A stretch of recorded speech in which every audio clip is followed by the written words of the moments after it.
ನಮ್ಮ ಜೀಜಾಬಾಯಿಯ ಶಿವಾಜಿ ಮಹಾರಾಜನ ತಾಯಿ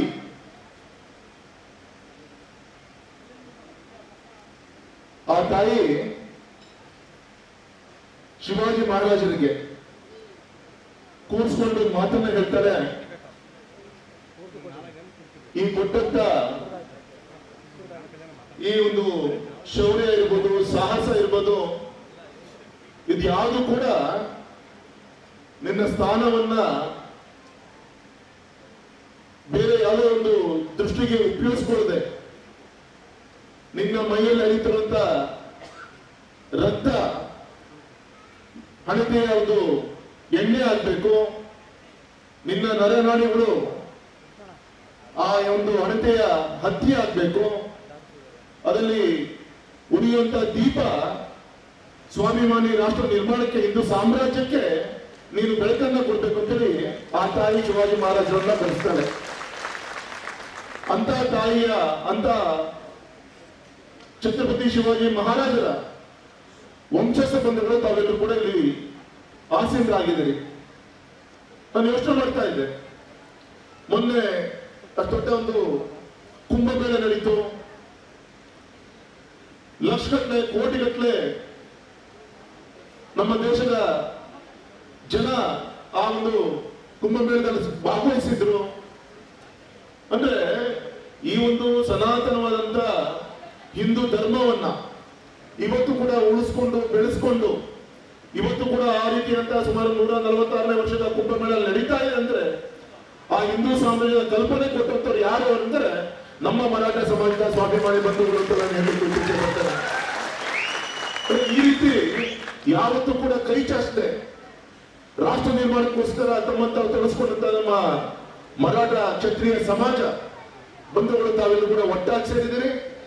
ಇಡೀ ಪ್ರಪಂಚಕ್ಕೆ ಒಂದು ತಾಯಿ ಯಾವ ರೀತಿ ಇರಬೇಕು ಅನ್ನಕ್ಕೆ ಜೀಜಾಬಾಯಿ ನನಗೆ ದೊಡ್ಡ ಒಂದು ಮಾರ್ಗದರ್ಶನ ಸಿಗ್ತಾರೆ. ಅದೇ ರೀತಿ ಒಬ್ಬ ಮಗ ಯಾವ ರೀತಿ ಇರಬೇಕು, ದೇಶಕ್ಕೋಸ್ಕರ ಯಾವ ರೀತಿ ಒಬ್ಬ ಯುವಕರನ್ನ ಬೆಳೆಸಬೇಕು ಅನ್ನಲಿಕ್ಕೆ ಶಿವಾಜಿ ಮಹಾರಾಜರು ಮುಖಂಡು ಬರ್ತಾರೆ. ಅಂತ ವಂಶಸ್ಥ ಬಂಧುಗಳು ತಾವೆಲ್ಲರೂ ಕೂಡ ಸೇರಿದಿರಿ.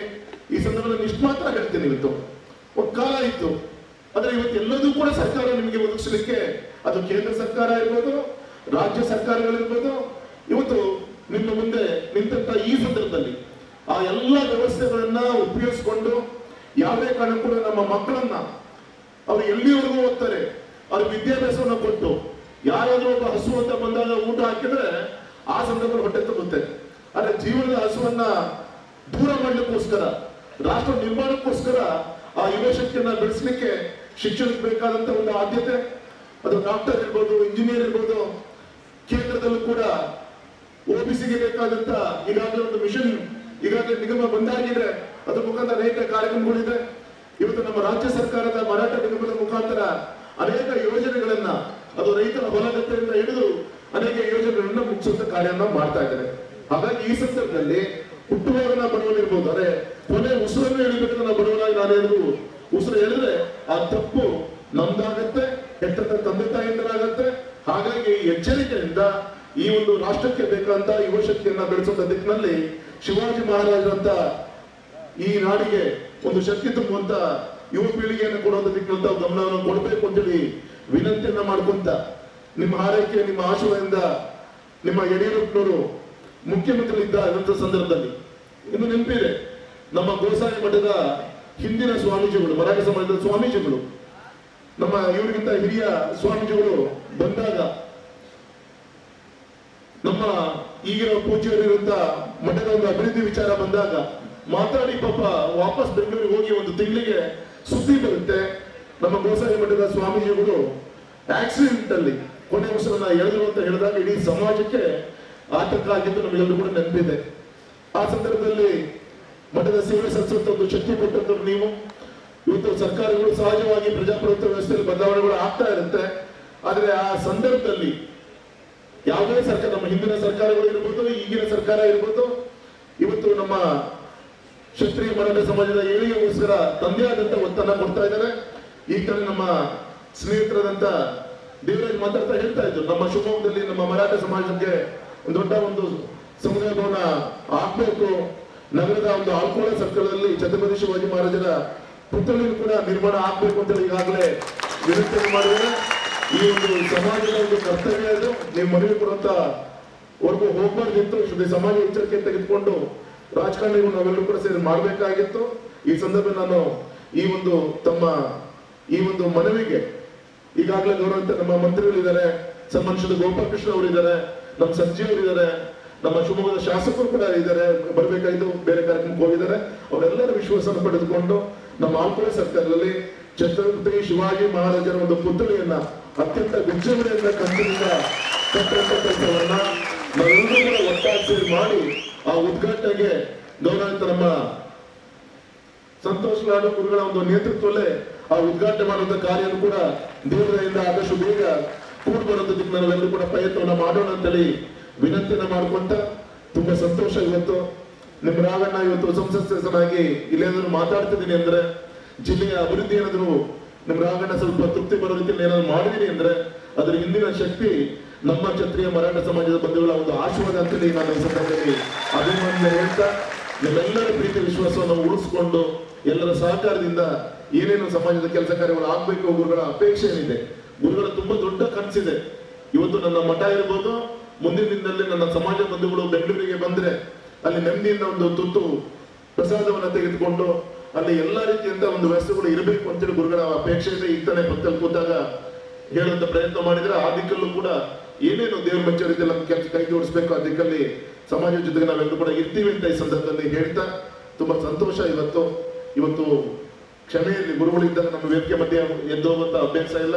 ಅದೇ ಇವತ್ತು ಶಿಕಾರಿಪುರದಲ್ಲಿ ಮಹಿಳಾ ದಿನಾಚರಣೆ ಪ್ರಯುಕ್ತ ಇವತ್ತು ಒಂದು ದೊಡ್ಡ ಕಾರ್ಯಕ್ರಮ ನಡೀತರಿಂದ ಆ ಕಾರ್ಯಕ್ರಮದಲ್ಲಿ ಪಾಲ್ಗೊಳ್ಬೇಕು, ನನಗೆ ಮೊದಲೇ ಅವಕಾಶ ಮಾಡಿಕೊಟ್ಟು ಕಳಿಸ್ಕೊಟ್ಟು ವಿನಂತಿ ಮಾಡಿಕೊಂಡಾಗ ಇವತ್ತು ಸಮಾಜ ಬಂಧುಗಳು ಅವಕಾಶ ಮಾಡಿಕೊಟ್ಟಂತ ತಮಗೆ ವೇದಿಕೆ ಮುಂಭಾಗದಲ್ಲಿ ಇರುವಂತಹ ಹಿರಿಯರಿಗೆ ವಿಶೇಷವಾಗಿ ಗೌರವಿತ ನಮ್ಮ ಮಂತ್ರಿಗಳಂತ ಸಂತೋಷ್ ಲಾಜಿ ಅವರು ಅದೊಂಥರ ನಮಗೆ ಬರೀ ಮಂತ್ರಿ ಅಂತ ನಮಗೆ ಅನಿಸ್ತಾ ಇಲ್ಲ. ಅವರು ಏನ್ರಂಗಣ್ಣ ಸಂತೋಷ್ ಲಾಜಿ ಅವರು ನೋಡಿದ್ರೆ ಒಬ್ಬ ಮುಖ್ಯಮಂತ್ರಿ ಇರುವಂತ ಆ ತೂಕವನ್ನ ಉಳಿಸ್ಕೊಂಡು ಎಲ್ಲರ ವಿಶ್ವಾಸವನ್ನು ಗಳಿಸಿ ಎಲ್ಲ ಪಕ್ಷದ ಶಾಸಕರು ಅವರ ವಯಸ್ಸು ಮೀರಿ ಅವರ ಒಂದು ಗೌರವದ ನಡವಳಿಕೆ ಏನಿದೆ ಇದೆಲ್ಲದೂ ಕೂಡ ಇವತ್ತು ಈ ಸಮಾಜ ಮೆಚ್ಚಿದೆ. ಇವತ್ತು ಅವರಿಂದ ಇಡೀ ಸಮಾಜದ ಕೇವಲ ಮರಾಠ ಸಮಾಜ ಅಷ್ಟೇ ಅಲ್ಲ, ಇಡೀ ನಮ್ಮ ರಾಜ್ಯದ ಜನ ಇವತ್ತು ಅನೇಕ ನಿರೀಕ್ಷೆಗಳನ್ನ ಗೌರವಿತ ಒಬ್ಬ ಯುವ ಮುಖಂಡರಂತ ಸಂತೋಷ್ ಲಾಡ್ಜಿ ಮುಖಾಂತರ ನಾವೆಲ್ಲರೂ ಕೂಡ ನಿರೀಕ್ಷೆ ಮಾಡ್ತಾ ಇದೀವಿ. ಇವತ್ತು ನಮ್ಮ ಸ್ನೇಹಿತರು ದೇವರಲ್ಲಿ ಮಾತಾಡ್ತಾ ಹೇಳ್ತಾ ಇದ್ರು, ಬರೋ ದಿನದಲ್ಲಿ ನಮ್ಮ ಸಮಾಜದವರು ಬಂದು ಮುಖ್ಯಮಂತ್ರಿಗಳು ಆಗ್ಬೇಕು ಅಂತ ಹೇಳಿ ಅಪೇಕ್ಷೆ ಪಡ್ತೀರಾ. ಅದ ನಮ್ಮ ಸಂತೋಷ್ ಲಾಡ್ಜಿ ಅವರಿಗೆ ನಾನು ಕೂಡ ನಿಮ್ ಜೊತೆಗೆ ಇರ್ತೀನಿ. ಆ ದಿನವನ್ನ ನೋಡುವಂತ ದಿನ ನಾವೆಲ್ಲರೂ ಕೂಡ ಅತ್ಯಂತ ಉತ್ಸಾಹದಿಂದ ನಾವೆಲ್ಲರೂ ಕೂಡ ಕಾಯ್ತಾ ಇದೀವಿ ಅಂತ ಕೂಡ ನಂಗೆ ಹೇಳಲಿಕ್ಕೆ ನಂಗೆ ಯಾವುದೇ ಸಂಶಯ ಇಲ್ಲ. ಅದಕ್ಕೆ ನಮ್ಮ ಸ್ನೇಹಿತರಂತ ಮೂಳೆ ಯಜಮಾನರು ಅವ್ರದ್ದು ಕೂಡ ಆಶೀರ್ವಾದ ಸಿಗುತ್ತೆ ಅಂತೇಳಿ ಮೂಳೆ ಅವ್ರದ್ದು ಒಪ್ಪಿಗೆ ಅಂತ ನಮ್ದೆಲ್ಲರದು ಕೂಡ. ಹಾಗಾಗಿ ಈ ಸಂದರ್ಭದಲ್ಲಿ ಹೇಳ್ತಾ ನಮ್ಮ ಶಿಕಾರಿಪುರದಲ್ಲಿ ನಮ್ಮ ಮರಾಠ ಸಮಾಜದ್ದು ತುಂಬಾ ದೊಡ್ಡ ಒಂದು ಆಸ್ತಿ ಇದೆ ಅನ್ನೋದು ಕೂಡ ಇತ್ತು.